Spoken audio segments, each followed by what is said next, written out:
Everyone. So I am an UPSC aspirant.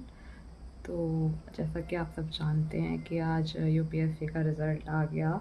Like it's been more than 24 hour but still process नहीं हो रहा है। मतलब congratulations to those who have cleared prelims, because really इस बार का prelims clear करना is like more difficult than पूरा एग्ज़ाम क्लियर करना, क्योंकि सबको ही पता है कि कितना अनप्रेडिक्टेबल एग्ज़ाम था, कितने एब्सर्ड क्वेश्चंस थे। तो like it's really very commendable जिनका प्रीलिम्स क्लियर हुआ है।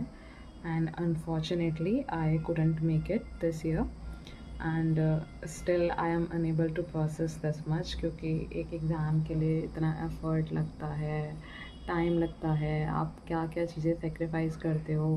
Like I am not the only one जिसका नहीं हुआ या जिसने इतनी मेहनत की थी, बट स्टिल प्रोसेस सबको, मतलब मुझे तो नहीं पता कि अभी तक क्या करना है। बिकॉज मैंने सोचा था शायद रिज़ल्ट के बाद अगर क्लियर होगा तो मेंस की प्रिपरेशन करूँगी, बट अब मेंस की प्रिपरेशन तो करनी है। बट इस बार के एग्ज़ाम प्रीलिम्स देने के जस्ट बाद आई रियलाइज्ड कि there should be a plan B, because exam इतना अनप्रिडिक्टेबल होता जा रहा है।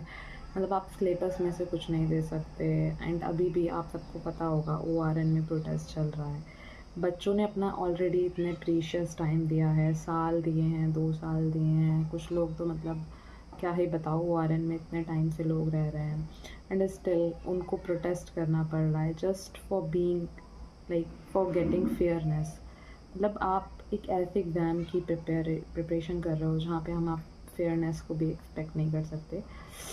I don't know why I am shooting this and I even don't know whether I am going to upload it or not. But exam के बाद इतना bast out हो गया है कि किसी से शेयर भी नहीं कर सकते। फ्रेंड्स के कॉल आ रहे हैं, मतलब जो लाइक प्रिपरेशन में नहीं है, या relatives like they are calling and asking for the result and I am like मुझे देना पड़ रहा है कि नहीं हुआ इस बार।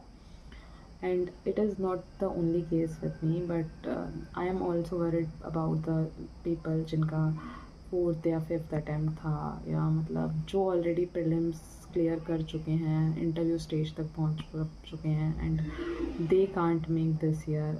वहाँ पे नॉलेज गैप नहीं है, बट पेपर की अनप्रडिक्टेबिलिटी और यूपीएससी का इतना एब्सर्ड होना, there are lot of cases. But अब उनका क्या ही करें। तो लाइक अभी मैंने सोचा है कुछ प्लान बी से रिलेटेड, क्योंकि अब मुझे लगता है कि प्लान बी होना चाहिए।